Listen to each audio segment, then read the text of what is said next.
We're back and we're doing some vlogs.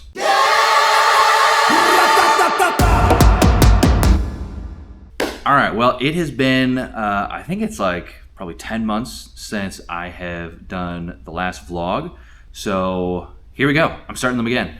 A real quick shout out. I had a consultation call with David with Moorfield Productions and had a really great discussion on, YouTube for sure, but I think just talking business, strategies going forward, ways to amplify what you're doing. So I would say you're just unsure, like, what's kind of working, what do you think would work for me? Great guy to talk to, can't recommend enough. So after doing that, jumping back into these, hopefully on a regular basis, that's the goal. I wanted this to be a little bit more of a like update, where are things going, and just kind of what to expect going forward. What I'd really like to do is go over some of these past projects, because I've had the biggest projects in my career to date, and they were all like jammed into this like late spring, all throughout the summer. And a big piece of it has been just learning curves. So learning to work with a larger crew. And I think discovering the people that you'll work well with. That's been a huge discovery. If you watch these previous ones, obviously, that's a piece of it. But I think, some knowledge just really compounds as you keep going down. So, additionally, there's been, I think a bit of like a gear epiphany, stuff like that. I think this is happening just in YouTube in general, people that you watch. But a lot of my gear, don't get me wrong, I still want to get big cameras, but a lot of where I've been going is work with what you got. There's a reason why you've been using it for the past 4 or 5 years now, and it works really well. What are the smaller things that add a lot of value to what you do? So, I've had some upgrades in, I wouldn't say upgrades, but I've had some additions in cameras, lenses, kind of lighting, and not necessarily that I'm saying like, ooh, I bought this next cool big thing. But some of these smaller things, I feel like they've really just amplified the type of work that I'm able to do and just make life in productions so much easier. So some of that, and I've got some exciting videos in the works where I just kind of break some of those thoughts down. And then additionally, I think just really it's like, okay, what is the plan going forward? Because it's always, I feel like right now it's the winter time, and this happens every year where, at least here in Wisconsin, in a smaller city, and what's the plan? How are you going to get through the winter? In the past, I've done just, grocery delivery, that type of stuff, and that's fine, and that works. I even don't mind it. I feel like it's almost kind of a nice, just like clear your thought kind of day. You're just driving to different locations, dropping off packages, call it. So, maybe that's in store for me this winter. Who knows?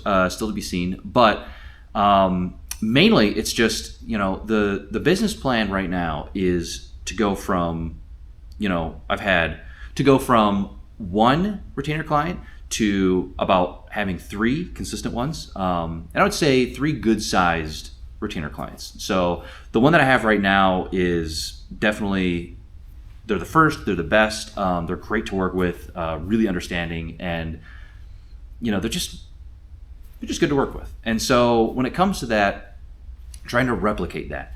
And they're also like, it's not just like a small retainer client. Like, this is a good sized one. So how do I replicate that? How do I get more of this, but also not too crazy? So I think that's going to be the big key, is trying to figure out what can I handle, what is maybe too much. So I've got a really strong desire to want to overload things. So I'm going to try not to do that with this project, with getting these type of clients. So my goal is hopefully 3, maybe 4 retainer clients going into 2026.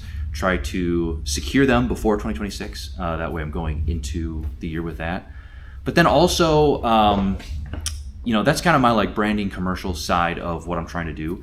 But over the next like 10 years, what I'm really trying to do is do symphony, performing arts, but symphony work, really specializing in that. So I've had one client this past year where we did 3 concerts, and it's one of those projects where I think every time I'm like, oh yeah, if this is what my business ultimately becomes in the next 10, 20 years, great, I love it.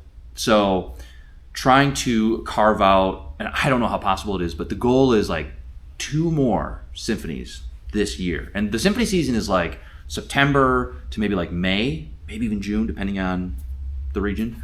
So trying to get in on that, and like I said, get 2 more really concerts, just because I know it's hard, and it's not like a lot of these symphonies have just funds abound. So I feel like there's some like creative, I say structuring or finance, but this is something I'd want to get into another video, which is just the symphony that I work with had a really interesting way of being able to pay me what they did, which granted, it was on a discount because it was my first like full-blown professional symphony, but we did 3 concerts. So that was, it was interesting how they did it. And I feel like just some of that insight could be really cool. So that's the goal. The goal is 3 to 4 retainer clients, and then and that's just happening at all times. And then come like September to like May, try to pick up 2 to 5 concerts within that time period. So it's one of those things where I feel like it fills the soul, and it's just really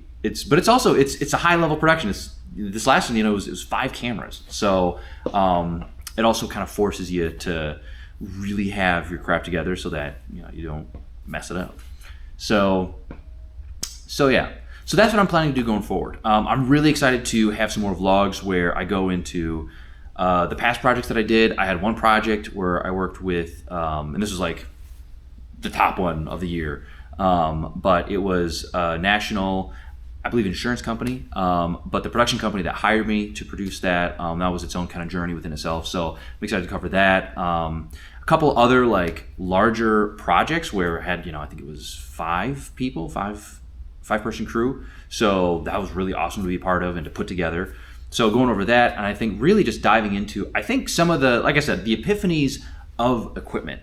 It's one of those things where I've settled into what I think is kind of, I would say I'm settling into what I believe is my style, my workflow, the level of professionalism that, I believe I can deliver and strive to. So I think it's just been, so I think just going through some of this equipment and really breaking down, it's like, okay, why do I film on the Lumix S5? Why do I think that that's like a professional grade camera for these commercial shoots? And also just the realistic, like there's times where that might not be the right fit. So, that's when you got to rent the camera. So that's this vlog, just a quick update. And yeah, going forward, the next one hopefully come out next week. And that'll be what I'm doing this week, which is doing a little bit of, which is helping out a videographer that I've never worked with. So that's exciting. And then also working with my main dude, Ben, doing a wedding with him. So hopefully get, just the insights from that kind of stuff. So that is coming out next week. And with that, it's in the bag.